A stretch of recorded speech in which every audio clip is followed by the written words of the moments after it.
Actually, this is my first time to speak sa mga kabataan. And nung minessage ako ni Shani, chinag niya ako natin, Jenny, pwede ka ba namin maging speaker?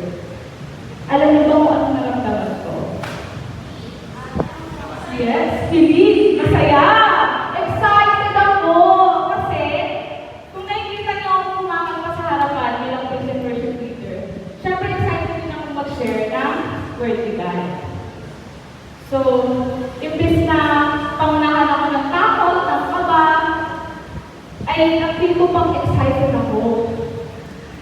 Di ba tayo? Ako kasi dati, karanasan ko yan, yun ako, katulad yun, 20 years ago.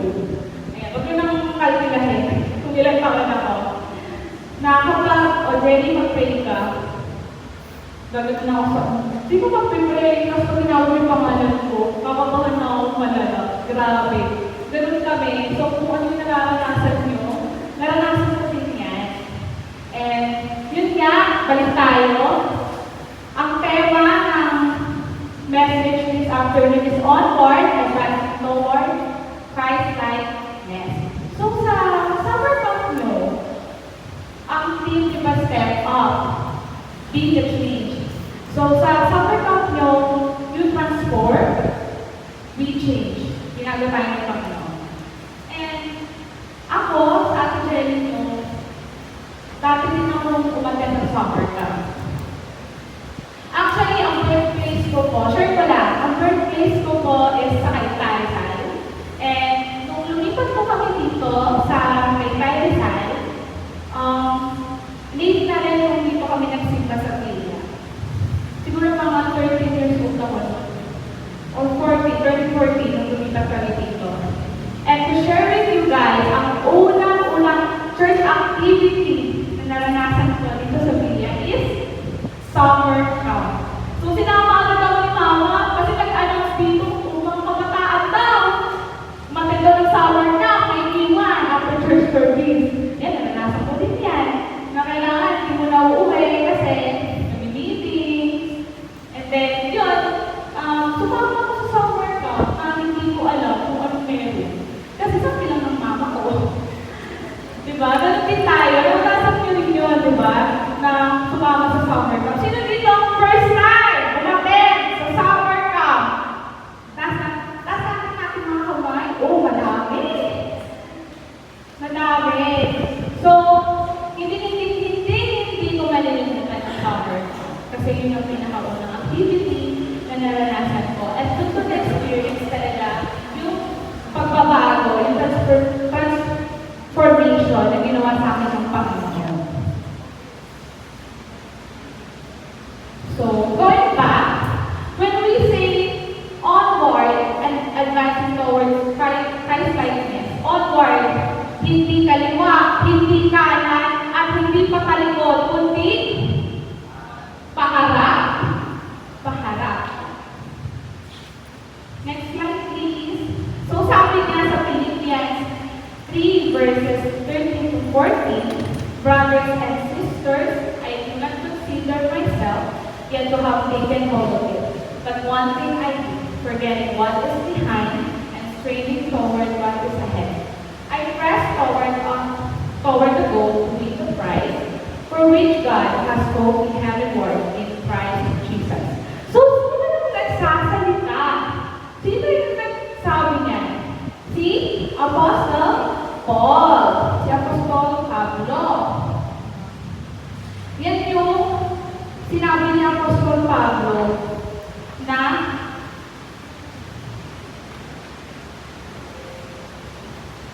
sinabi niya yan sa ating mga Christian. So, bilang isang Kristiyano na nakaranas ng transformation ni Lord during summer camp or even na-experience nyo yung pagbabago ng Panginoon sa atin once we accept Jesus Christ, our Lord and Savior. What's next? Question, ano next? You need a step up ka rin. Ginagawa na ni Lord. He changed your heart. He changed your mind. He changed your perspective sa buhay. So, ano next? Kung after ng summer camp yun, ginawa nyo, natulog, nagpahinga.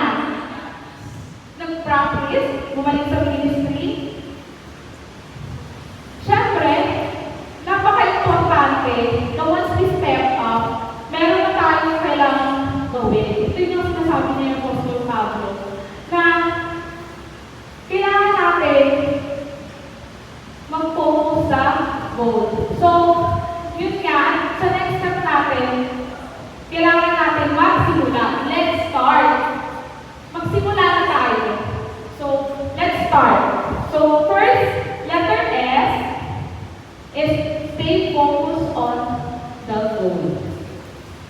So, ayun. Kailangan natin mag-focus sa goal. Kung tayo sa school, sa buhay natin, sa iba't ibang aspeto ng life natin, katulad ko, nung mag-aaral ako, ang goal ko is makapagtapos ng pag-aaral. And after nun, nakapagtapos na ako ng pag-aaral, ang next goal ko is makahanap ng trabaho para matulungan ng family ko. And next goal ko, hanggang nandito na ako ngayon sa harapan nyo. So, we have our own goals sa buhay. And napaka-importante bilang Kristiyano na meron din tayong goal. And according to Philippians 3, verses 13 to 14, ano yung sinasabi ni Apostol Pablo na goal natin bilang isang Kristiyano? Next slide po. So, mamaya niya, next ulit po. So, first is to know Christ and to become like Him. Ayan yung gustong ipahayag ni Apostol Pablo sa atin, Apostol Paul. Share ko lang, ito, matichika, back to, ayan po, nakikita niyo po, hindi masyadong kita, pero asawa ko po yan. Yes! To share, na-inspire kasi talaga ako sa aking asawa. Kasi, ang asawa ko po ay isang runner, mananakbo. Since elementary days, tumatakbo na yung asawa ko. Tumatakbo na po siya. Sa murang edad, tumakbo siya. Tinanong ko siya, bakit hanggang ngayon tumatakbo ka pa rin? Kasi kapag masama yung pakiramdam niya, tatakbo pa rin siya. So okay na yung pakiramdam niya, mas tumakbo siya. Pero hindi ko kaya tumakbo. Kasi, share ko lang, yung husband ko kasi, nung tumatakbo siya, nakakakuha siya ng prize. So every week, kapag sumasali siya sa fun run, nakaka-vacation, nakaka-vacation, knowing kasi yung life niya kasi, ang walang sumusuporta sa kanya financially. Kaya, tanging goal niya talaga dati is tumakbo dahil kailangan niya makapagtapos ng pag-aaral. Kailangan niya ng allowance para makapag-aral siya, makapag-book siya. So, ayun. So, sa kanya ko na-inspire bilang isang runner na napaka-disiplinado ng asawa ko. Kahit hindi na kami matulog, maaga na pa rin gumising, pupunta pa doon sa Taytay Sports Complex, kasama si VR. Yan, kasama ng tumakbo. And, di ba, nandun na kasi sa kanya nasa kanya na mismo yung pagtakbo. Na dati, iba lang ang goal niya dahil kailangan na lang ng pera.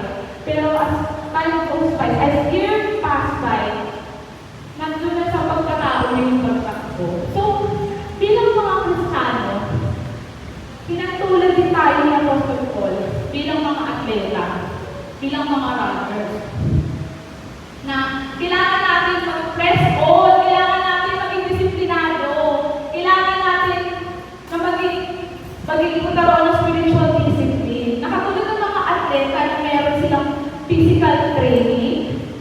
Di ba? Grabe yung mga runners ngayon. Di ba yung year 2025 is running nila? Sino dito sumasali ng pana? Taas ang kamay!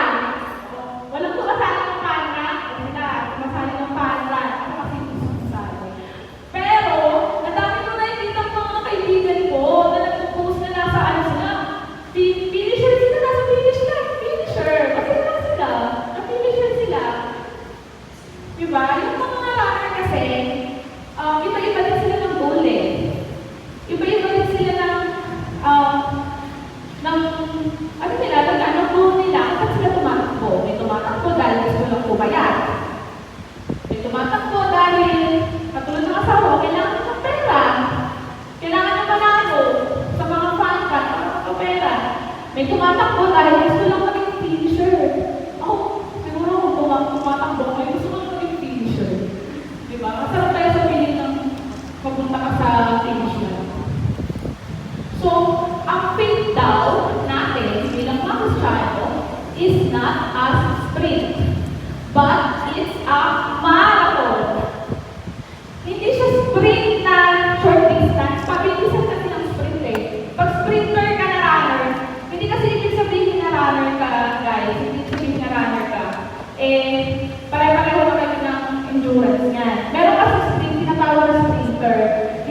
sprinter, bumibilis lang sila. Mabilis talaga, parang si Flash. Pero short distance lang.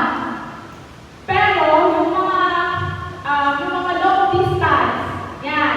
Yun talaga yung may endurance, kailangan ng endurance. Kailangan yung pacing niya talagang alam na alam mo yung pacing. Ano ibig sabihin natin yung pacing? Tutunan ko po sa asawa ko. Pacing, hindi ka tumatakbo na mabilis, hindi rin mabagal, pero na-maintain mo yung speed mo at hindi ka ganun mapagod. Ayun ang pacing. So, marathon daw, kasi pananampalataya. Kailangan pala, disiplinado tayo and focus sa Diyos. Na to know Christ and to become like Him. So, according to 1 Timothy 4, verses 7 to 8, sinulat ni Apostol Pablo, just like athletes train their bodies, Christians are called to train spiritually. So, yun, kailangan natin to train ourselves to be godly, not just our physical.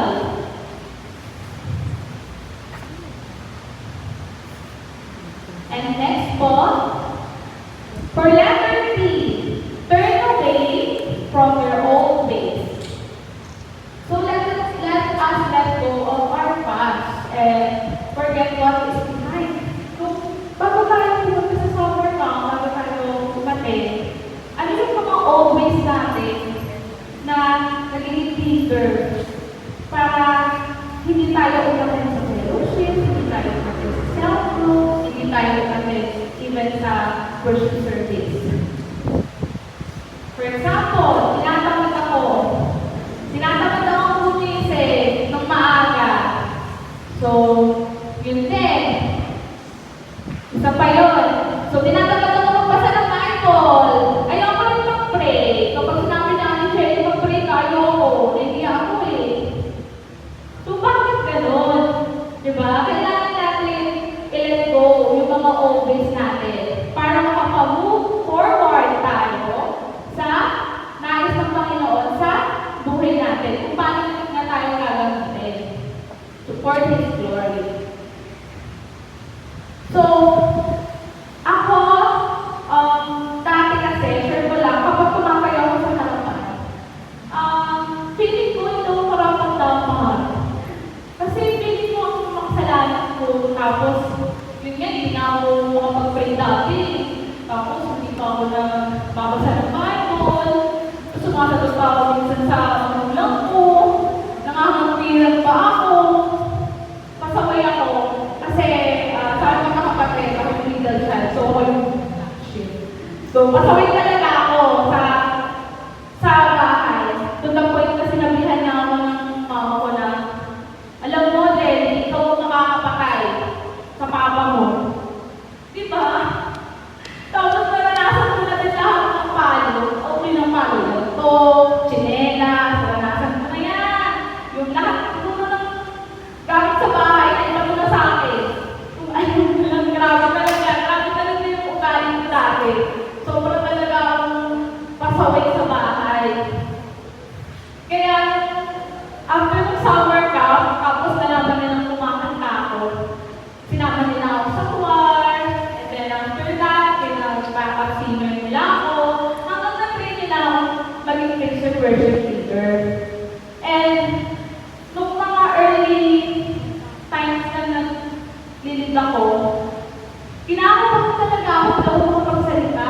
Kahit yung gusto akong sabihin, parang may nagkakot talaga na, bakit ko sasabihin ito? Ilan ko ka naman? Diba? Bakit naman kung ilan ko ka naman? Minsan ginagamit ng kaaway ang ating mga always or past mistakes para hindi tayo tuluyan na maglakad kasama ang Panginoon. Hindi tayo tuluyan pumunta sa Panginoon. So, huwag natin hayaan yun. So, according to Romans 3 verses 23, for all have sinned and fall short of the glory of God, and are all justified freely by His grace through the redemption that came by Jesus Christ. So, lahat talaga tayo ay makasalanan.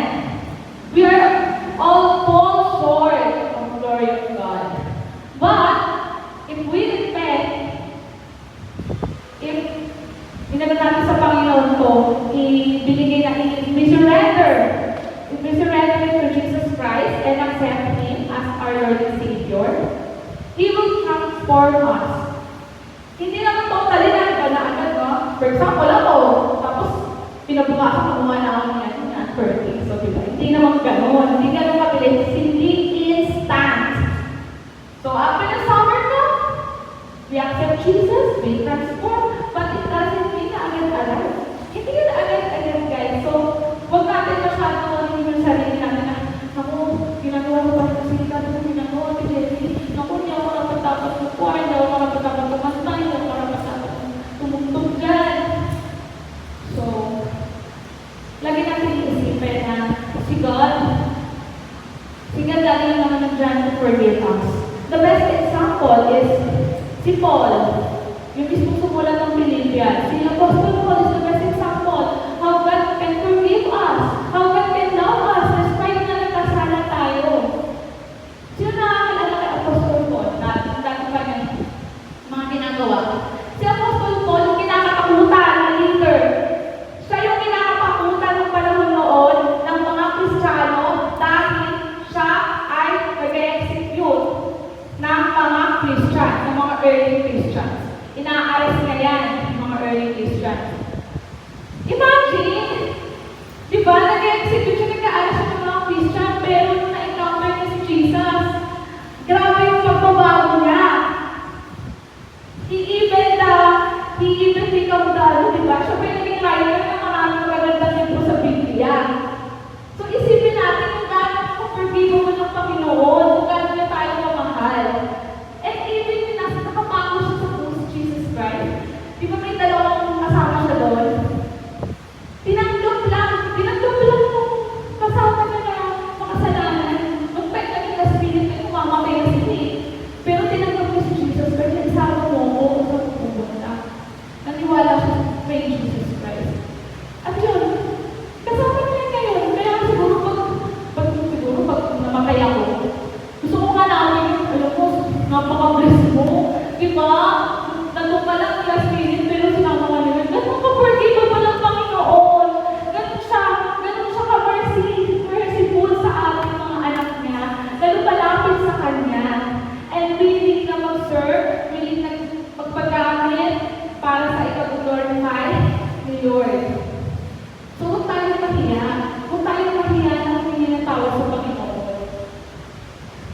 But, hindi naman ibig sabihin na turn away or forget what is behind. Kakalimutan na natin kung mamadami natin ginagawa. Hindi naman totally nakakalimutan. Kakalimutan natin na gawin. But, let this be a reminder to us na kung gaano tayo kamahal ng Panginoon. Na kung gaano tayo kamahal na paulit-ulit na tayo tinatanggap. So, isipin nyo na kung nagdadoubt pa rin kayo sa sarili nyo until now, na kahit hindi natin hindi na ako ng power kayo, pero bakit gano'n? Siguro dahil gusto yung sarili nyo, is hindi nyo pa talaga napapatawad yung sarili nyo. So, yun din, aside from repenting, we need to accept it and forgive ourselves sa mga nagawa natin kasalanan. At let's move on. Let's move onward, and let's walk with Jesus Christ. So, next po. So, letter A. Attend a small group for personal discipleship and weekly worship service. So, yan, kita-kita naman, di ba? Maganda tayo ng small group. If sila Ate Princess, nag-assign na sila ng small group, atin na natin. Maging excited tayo sa mga activities na binibigay ng ating mga leaders.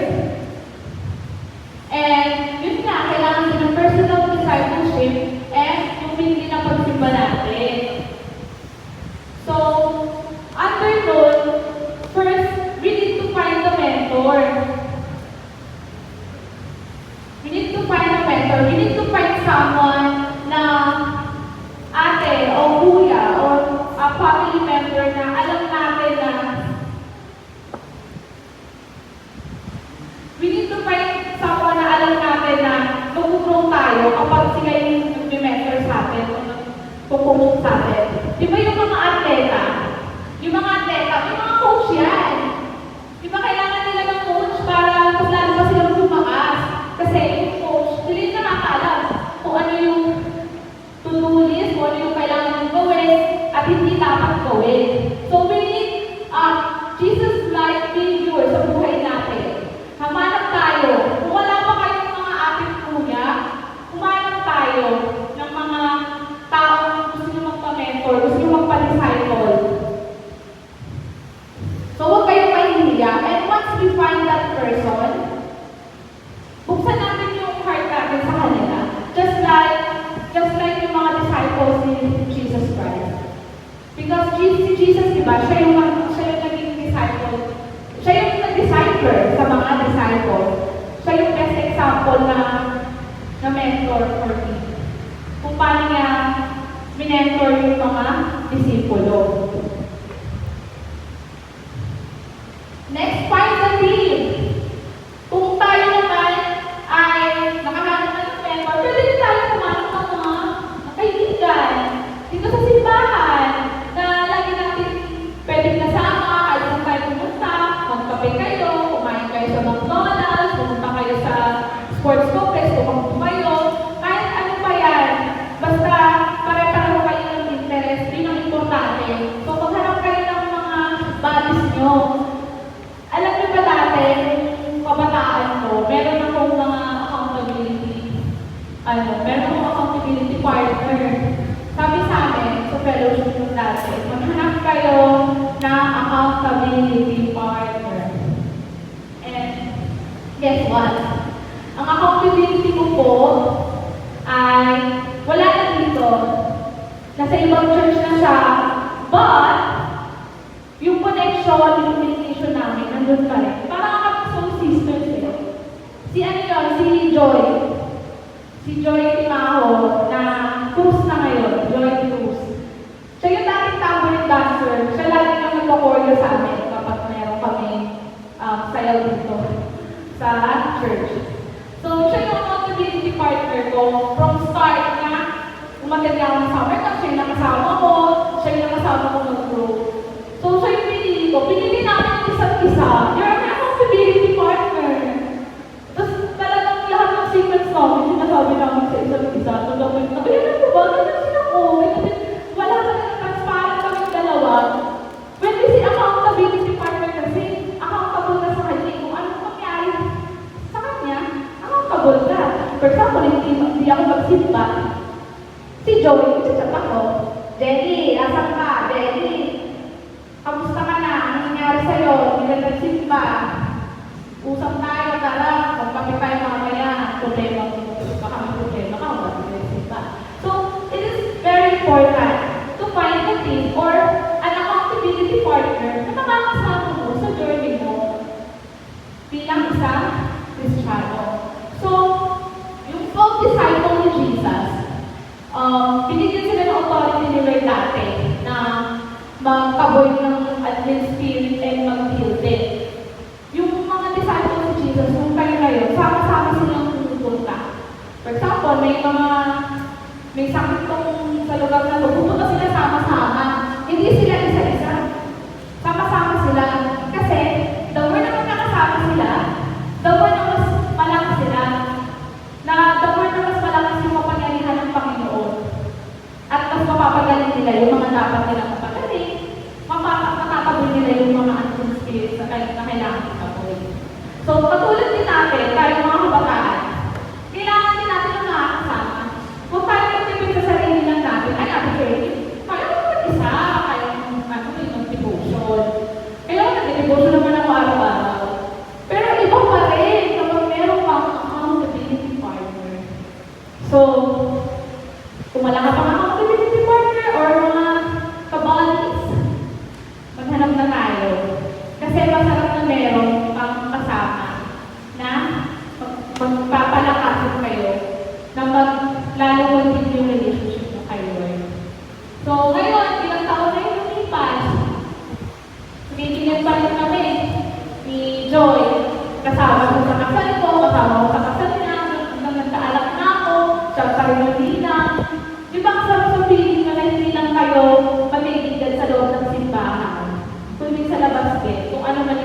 sa buhay mo. Magkasama kayo.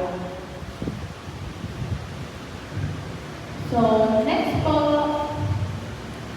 Next is letter R. Read, obey the Bible, and pray. So, napaka-importante na kailangan natin magkaroon ng disiplina. Not only physically, but also spiritually. So, to be disciplined, kailangan natin magbasa ng Bible. Kailangan natin mag-pray kay Lord. Because yun yung one of the communication natin kay Lord eh. Nung dati, si Jesus Christ, after niya magpagaling, si Jesus, pumunta siya sa mga place, sa mga peaceful place, sa walang tao. Doon siya nag-pray. Doon niya kinakausap si Lord. So, nakita niyo ng mga disciples niya. Siyempre, mga disciples niya lagi nakasunod kahit saan. Nasa si Jesus! Nasa si Jesus! Ay, ayun, para sundan natin. Kung gano'n lang. So, nakita niyo si Jesus ng kaligtin na nagdadasal. At doon nila natutunan kung paano kausapin ng Panginoon. Just like Jesus, na nakipag-communicate kay Lord. So, importante na meron tayong communication kay Lord.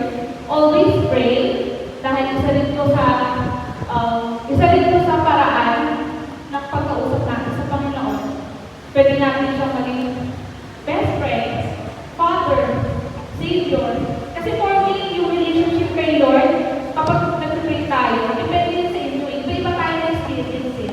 Iba-iba experience ko na natin, iba experience na kay Lord. Iba experience ko sa Ate Orby, iba experience na kay Lord kung gaano kabuti ang Panginoon sa kanya.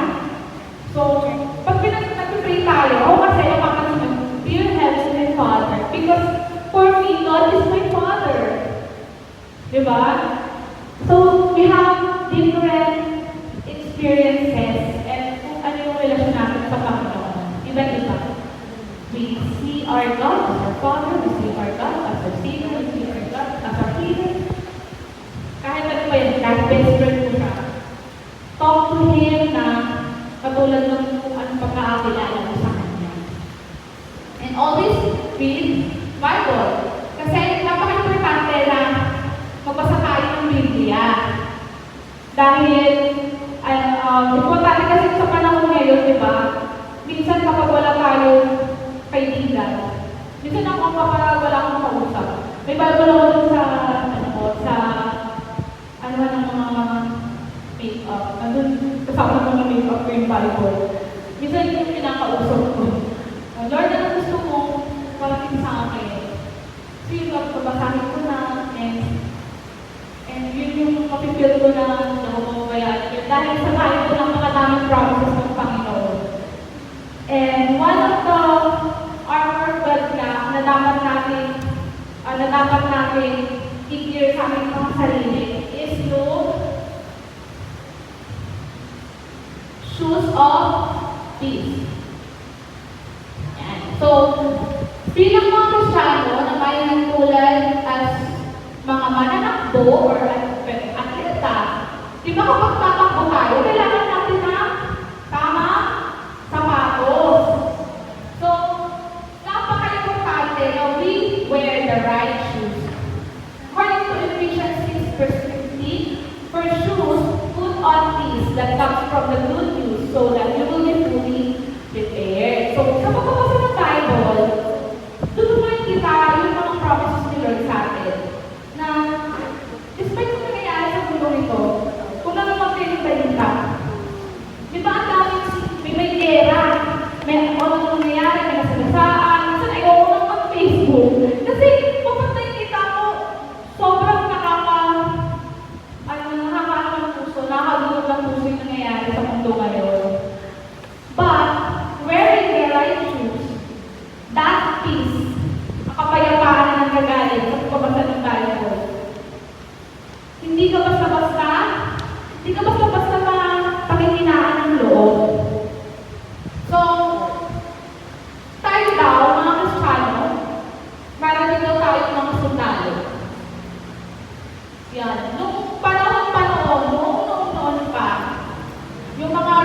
soldiers, yan sapatos na yan, yan yung kanilang sinusuot. Every time na meron silang labanan, may laban, kasi silang gera. Yung kaliga, ang parallel duty, deep soles, open work boots with half-nailed soles. So, makikita nyo, ganyan yung itsura dati, yung mga sinusuot ng mga sundalo. And bilang mga sundalo dati, importante kasi na meron kang sapatos. At kapag suot ko ng mga Roman soldiers yung sapatos na yan, pili nila talaga lumalakas sila. Di ba tayo pag full gear ka, kapag lakas mo, parang feeling mo kapag maganda yung sapatos mo, feeling mo sarap mag-exercise, sarap tumakbo. Di ba? Pag maganda yung sapatos mo. So yung mga Roman soldiers dati, during panahon ni Paul, yun yung mga sinusuot nila. And ano sila dyan, yung sapatos na yan, yung boots na yan, pwede lang itsura yan, pero komportable sila, suotin yan. And nakikita yung mga hobnail sa ilalim, yung mga bakal-bakal. Kapag namukha niya sila, ang lakas yan. Kasi talagang pinag nila yung pag-party. Kapag talagang nagkakaroon sila ng encouragement, nagkakaroon sila ng extra na ano nila, makaramdam nila na ang lakas-lakas nila. Ilagay sila ng encouragement sa kanila na manalo sa laban. And during Paul's time, kapag may labanan, ang ginagawa ng kalaban, naglalagay sila ng mga tusok-tusok sa ground. Kasi kapag naapakan ng mga soldiers, yun, napatalo sila. Kaya dapat talaga maganda ang kanilang suot na sapatos. So as Christian, kailangan natin isuot yung shoes of peace. Kailangan natin na magbasa ng Bible, to know God's word, to know the good news, and maging manatag tayo na kahit ano man ng iba sa atin ng kaaway, kahit ano mang problema dumating sa buhay natin, ay hindi tayo mapapatalo. At hindi tayo paghihinaan ng loob. So, napaka-importante talaga ang pagbabasa ng Bible. And alam nyo, kaya naman natin na gawin yun eh. Hindi naman mahirap magbasa ng Bible. Pero naman na kahit every 15 minutes, every morning, let's pray. Let's read the Bible para kausapin ng Panginoon. So, let's make it a habit na kausapin ng Panginoon. Huwag natin tatanggalin yun sa daily activities natin. Share ko lang din, sabi natin ni Ate Betty, yun yung ate ni Kuya Mikoy. Sabi niya, 21 days daw to make it a habit. Kasi tinuruan niya rin kami lahat ng spiritual disciplines nga. Yung pag-pray, pagbabasa ng Bible, tapos pag-attend ng mga cell group. So, it takes 21 days daw to make it a habit. So, tiisin nyo lang, 21 days. Baka, diba, after 21 days, habit mo na yun. Nasa iyo na yun. Nakatulad ng asawa ko na kahit nakapasok tumakbo, part na ng life ngayon, pagtakbo. So, ganun din bilang sa Kristiyano, let's make it a habit and maging parte ng buhay natin ang pagbabasa ng Bible at pag-pray.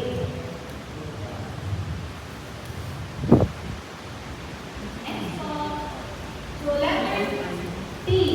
Tell others about your new relationship with Christ.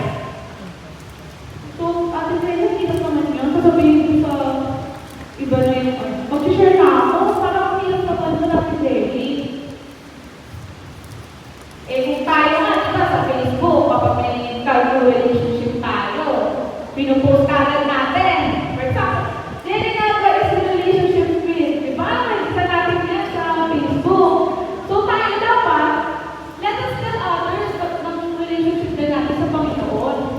Kung ano yung experience natin. For example, ako kasi, kapag order ako sa Lazada, order ako sa Shopee, basta-basta lang ba kayo nag-add to cart at nag-check out? Hindi. Bakit hindi? Kasi, check ko muna yung reviews. Check ko muna kung ilan yung check out under this item. Hindi ako papayag na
Jesus. So, kung nahihirapan tayo mag-share ng experiences natin, dahil di ba nahiya tayo minsan, hindi mo naman direct sabihin, uy, alam mo ba ano yung naranasan sa Panginoon? Tinago niya ako, tapos ito lang. Hindi gano'n. Pwede na simple, may classmate ka. Uy, alam mo ba, pwede mo bang, alam mo ba, ako sila sa fellowship namin. Tama kami minsan, tapos kain tayo. Badis tayo. Yung gano'n lang, that's way to the point na, natin sa fellowship namin, gusto ko makakilala ng may Jesus. Hindi na necessarily straightforward. But, kailangan natin. Like sa ating Rian. Dati Rian, kasi yung kasama niyo po is mga classmates mo. So, nakaka-bless na nagsama siya ng mga classmates niya to experience kung ano rin yung na-experience niya. Then, she wanted to share her experiences with God and sa kapwa ng Christian dito sa aming simbahan. So, huwag tayo matakot mag-share. Huwag tayo matakot na i-share yung experiences natin sa ibang tao. Dahil baka ito yung maging